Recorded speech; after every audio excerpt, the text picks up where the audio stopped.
Before the house, before Mrs. Alderman, before the rules that would haunt me forever, I was just Elliot Langley, an ordinary person trying to escape a life that had unraveled too quickly. I was 26, barely scraping by, and had just moved to Pine Hollow, a town so small it barely showed up on maps. A fresh start, that's what I told myself. A place where no one knew me, where I could fade into the background and figure things out. I hadn't planned on leaving home. I was happy once. A small apartment, a steady if unremarkable job as a barista, and a boyfriend I thought I would marry someday. But life had other plans. 6 months before I came to Pine Hollow, my world collapsed. It started with a phone call in the middle of the night. "We need you to come to the hospital, Elliot. It's your mother." I remember the sterile smell of antiseptic, the beeping machines, the hollow look in my father's eyes when he told me she was gone. A heart attack, quick, unexpected. No warning signs. Just like that, my mother was dead. Everything fell apart after that. I stopped going to work, stopped seeing my friends, stopped caring. My boyfriend Daniel tried to help at first, but my grief was a heavy thing, a thing that clung to me and made me impossible to love. One night, after another pointless argument, he simply left. "I can't do this anymore, El." I watched him go and felt nothing. By the time I realized what I had lost, it was too late. So I packed up my life, sold everything that wasn't essential, and found a town where no one knew my name. That's how I ended up here in Pine Hollow, broke, alone, and desperate enough to take the strangest job I'd ever seen. That's how I found the house on Ashford Lane, and that's how I met her. It started with a newspaper ad. I wasn't even looking for work. I was too busy feeling sorry for myself, nursing a lukewarm coffee at the local diner.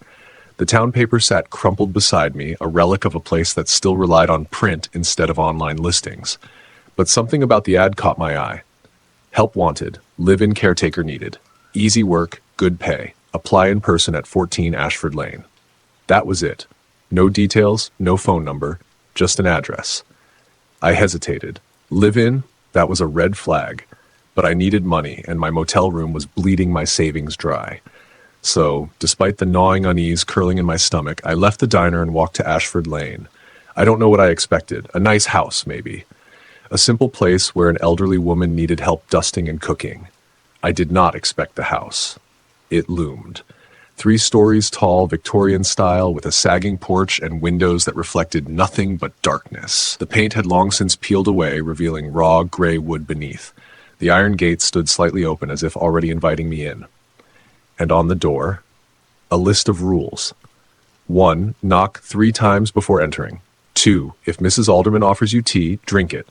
3. Never, under any circumstances, step onto the 3rd stair. 4. Do not enter any room with the door closed. 5. Ignore any phone calls. The house has no phone. 6. Never, ever enter the basement. I read them twice. A joke. It had to be. Before I could turn back, the door swung open. She was already waiting for me. She stood in the doorway, framed by the dim light of the house behind her. The first thing I noticed was her age. She was old, but not fragile. Her skin was pale and too smooth for someone who should have wrinkles. Her silver hair was neatly tied back, not a strand out of place. She had sharp cheekbones, thin lips, and eyes so pale they were nearly colorless. Her gaze settled on me like she had been expecting me. "You knocked 3 times," she said. It wasn't a question. A chill traced down my spine. Yeah, that was on the list." "Good." Her mouth curved into a small smile. Her teeth were very white. She stepped aside. "Come in." I hesitated, glancing back at the rules. Ignore any phone calls. The house has no phone. Something about that one made my stomach turn. But the wind had picked up behind me, and the late afternoon shadows stretched long across the street. I needed the job, so I stepped inside. The second I crossed the threshold, I felt it. The air was thick, heavy, like stepping into a room filled with incense, only there was no smell. The walls were dark mahogany, lined with old paintings of people whose eyes followed me wherever I moved. The wooden floor creaked under my weight, groaning like it was alive. And then there was the phone. A black rotary phone sat on a small table by the stairs, completely out of place in the old-fashioned house. A phone. But the rule said, the house has no phone. I felt my pulse quicken, but I forced myself to focus on Mrs. Alderman, who was already walking deeper into the house. "You'll clean, run errands, and keep me company," she said without looking back. "You'll be paid well." We entered the sitting room, where a single antique armchair sat facing the fireplace. A tea set was already laid out on a small table, steam curling from the delicate porcelain cups. "Sit," I obeyed. She poured the tea, the amber liquid swirling strangely as it filled my cup. Then she watched me, expectantly. The second rule surfaced in my mind: if Mrs. Alderman offers you tea, drink it. I hesitated. The steam smelled odd, floral, but with something metallic beneath it. She tilted her head. "Go on, dear." I took a sip. The second it touched my tongue, my vision blurred. The walls shifted. I saw darkness, something moving inside it, watching, waiting. Then just as quickly it was gone. Mrs. Alderman smiled. "Good girl." That night, I lay awake in the small guest room she had given me. The wallpaper was old and peeling, the wooden wardrobe too large, too heavy, like it had always been there. Then, at exactly midnight, the phone rang. A sharp, mechanical brang. I sat up, heart hammering. Ignore any phone calls. The ringing continued. I crept out of bed, my bare feet silent against the cold floorboards. The hallway stretched too long in the dark, the doors on either side shut tight. The phone rang again. I stepped closer, reached for it. I don't know why I did it. Some part of me wanted to prove the rules were meaningless. Some part of me wanted to hear who was on the other end. The second my fingers touched the receiver, the ringing stopped. Silence. Then breathing. Slow, deep wrong. Then a whisper. "You need to leave. Now." Ice crawled up my spine. Who is this?" I whispered. "She's not what she seems." The line cut out. A high-pitched whine buzzed in my ears, like laughter just out of hearing. Then a soft click behind me. I turned. Mrs. Alderman stood in the hallway, watching me. Her eyes were too wide, and her shadow wasn't hers. I couldn't breathe. Mrs. Alderman stood completely still, her pale lips pressed into something that wasn't quite a smile. But I wasn't looking at her face anymore. I was looking at her shadow. It wasn't right. It stretched too far, too wide, pooling unnaturally across the floor like spilled ink. And worst of all, it wasn't connected to her feet. It twitched, just slightly, like it knew I was watching. I swallowed hard, trying to keep my voice steady. I thought I heard the phone. "The house has no phone," Mrs. Alderman said softly. She stepped forward, the floor creaking beneath her weight. But her shadow stayed still. She must have noticed my eyes flick toward it because she tilted her head just slightly. "You should get some rest, dear," she said, voice smooth as glass. "Big day tomorrow." I nodded stiffly and backed away toward my room. Every nerve in my body screamed at me not to turn my back on her. I didn't, not until the door was shut and locked behind me. The next morning I was awake before dawn. I wanted to leave. Every instinct told me to get out, walk away, never look back. But my bank account had barely enough to buy a bus ticket, let alone find a place to stay. So I told myself I was being paranoid, that I had imagined the phone call, that the shadows were just tricks of the dim light. I forced myself to act normal. Mrs. Alderman greeted me at breakfast, smiling as she poured me a fresh cup of tea. This time, I didn't drink it. "The floors need dusting," she said, "and I need you to fetch something from the market later." I nodded, keeping my eyes low. I spent the morning cleaning, my mind racing, and then around noon I went to run the errand. That's when I remembered the stairs. Rule number 3, never, under any circumstances, step onto the third stair. I hesitated at the front door, looking down at the narrow staircase leading to the porch. The first 2 steps were fine, but the third, it was darker than the others, slightly warped like something had pressed against it from underneath. My throat tightened. This is ridiculous, I thought. It's just a stair. I took a deep breath and stepped over it. The second my foot landed on the 4th step, a knocking sound. From inside the wood, I froze. Knock, knock, knock, like fingers tapping just beneath my feet. The wood shuddered. The knocking grew louder, more frantic. I jumped off the steps and bolted down the path. Behind me, the knocking stopped. The town felt less real after the house. Even in broad daylight, I kept glancing over my shoulder, half expecting to see that impossible shadow slithering after me. At the market, I gave the grocer Mrs. Alderman's list. He was an older man wearing a faded apron, but when I mentioned her name, his expression darkened. "You're working up at that house?" I hesitated. "Yes." The grocer exchanged a glance with the woman behind the counter. "Be careful," he muttered, handing me the bag of supplies. I left without asking what he meant, but just as I stepped outside, someone grabbed my wrist. A woman, thin, sun-worn, with wild gray hair and eyes too sharp for her age. She looked at me like she already knew me. "You need to leave that house," she said. My heart lurched. "Who are you?" I asked. She ignored the question. "She's not what she seems." My breath hitched. That's what the voice on the phone had said. The woman's grip tightened. Her fingers were cold. "She'll keep you there if you stay too long," she whispered. "The house doesn't let people go." I pulled away, my pulse hammering. She didn't stop me, but as I hurried back up the road, I could feel her watching me. When I returned, the house was silent. Too silent. I set the groceries on the counter, my hands trembling. I needed to think. I needed to. A soft creak echoed from down the hall. I turned. The basement door was open. A cold rush of air curled up from the darkness below. It smelled wrong, damp and metallic, like old blood. Rule number 6, never ever enter the basement. I took a step back. Something moved in the darkness. A shape, tall, thin, with too many limbs. Then, a voice. Familiar. "Elliot, help me." My blood turned to ice. It was my mother's voice. I couldn't move. The voice drifted up from the blackness below, curling around me like a hand on my throat. "Elliot, help me." It sounded just like her. But my mother had been dead for years. My legs trembled as I stared into the abyss, into the yawning mouth of the basement. The air that drifted from it was wrong, thick and damp, carrying a faint metallic tang. I swallowed hard. I knew the rule. I knew I shouldn't go down there. But it was her voice. A whisper slithered through my mind. "What if she's down there? What if you've been wrong this whole time?" My foot inched forward. Then a hand on my shoulder. Cold. Unnaturally still. I whirled around. Mrs. Alderman stood there, watching me with that same too-perfect smile. "You look pale, dear," she said. "Did you hear something?" I forced myself to breathe. My skin crawled where her hand had touched me. "No," I lied. Her smile widened, and then she closed the basement door. Not with her hands. It shut on its own. The second it clicked into place, the air in the house shifted. The unnatural pressure in my skull lifted. The voice was gone. Mrs. Alderman's pale, colorless eyes gleamed. "Good," she murmured. "It's better that way." She patted my cheek. Her fingers were ice cold and walked away as if nothing had happened. I stood there, heart hammering, staring at the door. It had no lock, no keyhole. It wanted to open again. I barely slept that night. Every sound made my skin crawl. The creak of the floorboards, the wind rattling the windows, even my own breathing felt too loud.